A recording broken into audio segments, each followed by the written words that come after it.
Vitamin C சத்துக்களை தன்னுள் அதிகம் கொண்ட சின்ன நெல்லிக்காய். இதை ஸ்டார் கூஸ்பெரி அப்படின்னு சொல்லுவாங்க. இந்த சின்ன நெல்லிக்காய் சிறுநீரகம், கணையம் ரெண்டையும் பாதுகாப்பாக பலமாக வச்சுக்கிறதுக்கு அதிகம் உதவி செய்யுதுங்க நம்மளுக்கு. இதை சாப்பிட்டா நமக்கு நிறைய சத்துக்கள் கிடைக்கும்.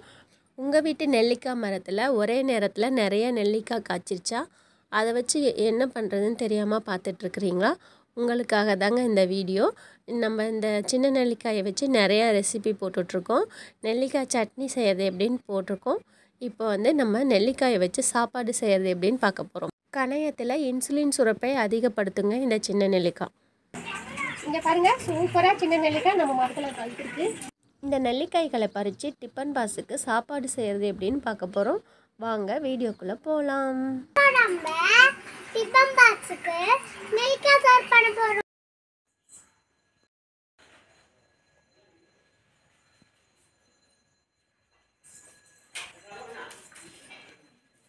நம்ம சின்ன நெல்லிக்காய் மரத்தில் நிறைய நெல்லிக்காய் காய்ச்சிச்சு. நம்ம பிள்ளைங்களாம் இன்றைக்கி டிஃபன் பாக்ஸ் சாதத்துக்கு நெல்லிக்காய் சாதம் கிளறி தர சொல்லியிருக்காங்க. அதனால் நம்ம இன்றைக்கி நெல்லிக்காய் சாதம் கிளற போகிறோம். அதுக்காக ஒரு அரைப்படி சாதம் கிளற அளவுக்கு எடுக்கணும்னா ஒரு 50 நெல்லிக்காய் எடுத்தால் போதும். இதை நம்ம பீட்ரூட் சீவரில் வச்சு நல்லா நைஸாக சீவி சாப்பாடு செய்ய போகிறோம். இந்த நெல்லிக்காயில் நிறைய சத்து இருக்குதுங்க. சிறுநீரகம், கணையத்தையாக நல்லா பலப்படுத்தும். கணையத்தில் இன்சுலின் கம்மியாக சுரக்கிறவங்களுக்கு இதை அடிக்கடி சாப்பிட்டுட்டே இருந்தாங்க, அவங்களுக்கு அந்த இன்சுலின் சுரப்பு சரியாயிடும். குழந்தைங்களுக்கும் இதை அடிக்கடி கொடுக்கணும். சளி பிடிச்சிக்குதுன்ட்டு கொடுக்காத இருக்காதுங்க. இதை கொடுக்க தான் குழந்தைங்க நல்லா வளருவாங்க. நாங்களாம் சின்ன வயசில் 5 காசு 10 காசுக்கெலாம் இதை கடையில் வாங்கி சாப்பிடுவோம். இப்போ இருக்கிற பிள்ளைங்களுக்குலாம் இதை கண்ணிலே காமிக்க மாட்டேங்கிறாங்க. நீங்கள் குழந்தைங்களுக்கு இது மாதிரி நல்ல நெல்லிக்காய் நல்ல விஷயத்தையெல்லாம் கொடுத்து பழக்குங்க. குழந்தைங்க நல்லா வளருவாங்க. நெல்லிக்காய் சாதம் கலர்றதுக்காக ஒரு 50 நெல்லிக்காய் தனியாக எடுத்துருக்கோம். இதை நம்ம வாஷ் பண்ணி சுத்தமாக கழுவி எடுத்து வச்சுக்கலாம் ஒரு தட்டில். இந்த மாதிரி நெல்லிக்காய் எடுத்து பீட்ரூட் சீவரில் இப்படி சன்னமாக சீவி எடுத்துக்கணும். சீவி எடுத்துட்டு கொட்டையாக தூக்கி போட்டுடணும். இங்கே பாருங்கள், எங்கள் பாப்பாவும் சேர்ந்து சீவிக்கிட்டு இருக்கா. ஒரு 50 நெல்லிக்காய் சீவினா போதுங்க. ஒரு அரைப்படி சாப்பாடு கிளறலாம். நல்லா புளிப்பாக இருக்கும் இந்த காய். இங்கே பாருங்கள், இந்த மாதிரி தூளாக வந்துடும். இதை நம்ம எண்ணெய் ஊற்றி நம்ம எப்போதும் எலுமிச்சை சாதம் கிளறதுக்கு தாளிக்கிற மாதிரி தாளிக்கணும், அவ்வளோதான். பாத்திரம் காஞ்சதுக்கப்புறம் எண்ணெய் விட்டுக்கலாம். அரைப்படி சாப்பாடு கிளறதுக்கு தகுந்த மாதிரி நம்ம எண்ணெய் விட்டுக்கலாம். பாருங்கள், எண்ணெய் காஞ்சிருச்சு. ஒரு அரை ஸ்பூன் அளவு கடுகு போட்டுடலாம். தாளிக்கிற சாதத்துக்கு கடலைப்பருப்பு, உளுந்தம்பருப்பில் கொஞ்சம் சேர்த்தியே போடலாம். ஒரு 2 ஸ்பூன் அளவு கடலைப்பருப்பும் ஒரு 2 ஸ்பூன் அளவு உளுந்தம்பருப்பும் போட்டுக்கலாம்.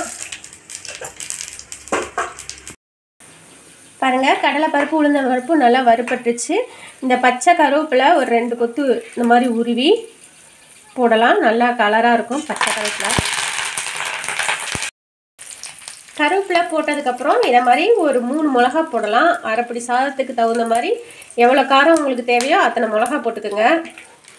இது குழந்தைங்க சாப்பிட்றதுனால நான் 3 மிளகா போடுறேன். 3 மிளகா போட்டு நல்லா வறுத்து விட்டுடலாம்.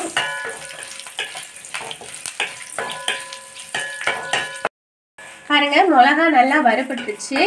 நம்ம சின்ன நெல்லிக்காவே நல்ல சத்து. அதுலேயும் நம்ம இன்னும் கொஞ்சம் சத்து சேர்க்கணுன்னா இந்த மாதிரி வறுத்த கடலை பருப்பை தோல் நீக்கி எடுத்து வச்சுருக்கோம். அதை கொஞ்சம் சேர்த்திடலாம், ஒரு கைப்பிடி அளவுக்கு. நல்லா சாப்பாடு சாப்பிடும்போது டேஸ்ட்டாக இருக்கும் நிலக்கடலை போட்டால்.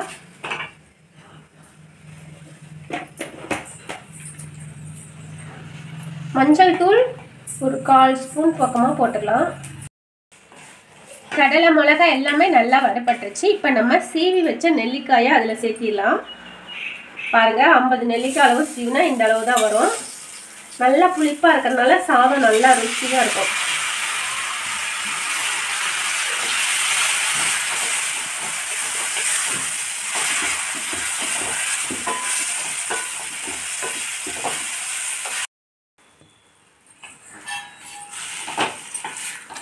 பாருங்கள், நெல்லிக்காய் நல்லா வணங்கிடுச்சு. நெல்லிக்காய் கூட பச்சை வாசனை போனதுக்கப்புறமா நம்ம இந்த நெல்லிக்காய்க்கு தகுந்த உப்பு ஒரு ஸ்பூன் அளவு போட்டுக்கணும். அதுக்கப்புறம் சாப்பாடு கிளறையில் நம்ம சாப்பாட்டுக்கு தகுந்த மாதிரி மறுபடியும் உப்பு போட்டுக்கலாம். அவ்வளோதாங்க, நெல்லிக்காய் சாப்பாட்டுக்கு நம்ம தாளிப்பு ரெடி பண்ணியாச்சு. இதை சாப்பாட்டில் போட்டு கிளறினா நெல்லிக்காய் சாப்பாடு ரெடி ஆயிடும். பாருங்க, நல்லா பச்சை வாசனை போக நல்லா வணங்கிடுச்சு. இப்போ இதை எடுத்து அடுப்பு ஆஃப் பண்ணிடலாம். இதை எடுத்து சாப்பாட்டில் போட்டு கிளற போகிறோம்.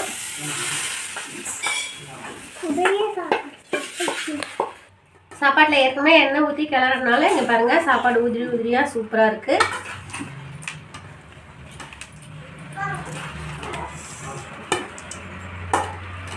இது மாதிரி குழந்தைங்களுக்கு செஞ்சு கொடுங்க, நல்லா டேஸ்ட்டாக சுவையாக சாப்பிடுவாங்க. இந்த நெல்லிக்காயில் இருக்க சத்தும் அவங்களுக்கு நல்லா கிடைக்கும், நல்லா ஆரோக்கியமாக இருப்பாங்க. இதுக்கு சைடிஷாக உருளைக்கிழங்கு வறுத்து கொடுத்தா பிள்ளைங்க நல்லா ருசியாக சாப்பிடுவாங்க. இங்கே பாருங்கள், நம்ம ஏற்கனவே நெல்லிக்காயில் உப்பு போட்டோம். சாப்பிட்டு பார்த்துட்டு நம்ம இன்னும் கொஞ்சம் பத்தலை, நம்ம சாப்பிட்டு பார்த்துட்டு இதுக்கு தகுந்த உப்பு இன்னும் கொஞ்சம் போட்டுக்கலாம். பாருங்கள், ஏற்கனவே ஒரு ஸ்பூன் போட்டிருக்கோம், இப்போ ஒரு ஸ்பூன் அளவு போடுறேன். அப்போ தான் சாப்பாடுக்கு கரெக்டாக இருக்குது.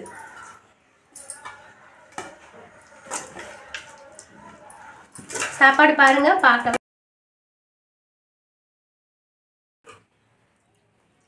நெல்லிக்காய் சாப்பாடு சூப்பராக ரெடி ஆயிடுச்சு. டிஃபன் பாக்ஸ்க்கு போட்டுடலாம். பாப்பாலாம் நல்லா சூப்பராக சாப்பிட்டு வந்துடுவாங்க. நல்லா அருமையாக இருக்குது, பார்க்கவே கலர்ஃபுல்லாக அழகாக இருக்குது.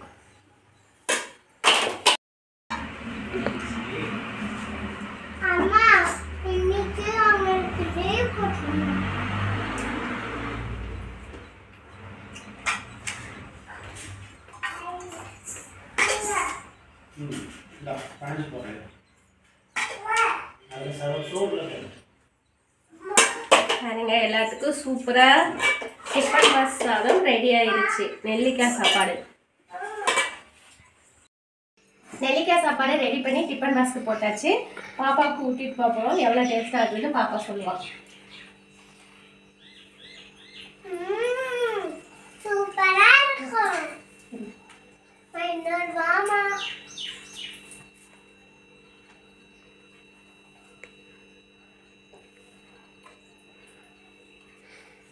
அம்மா இன்னைக்கு நெல்லிக்காய் சாப்பாடை சூப்பரா கலர் வச்சுட்டாங்க.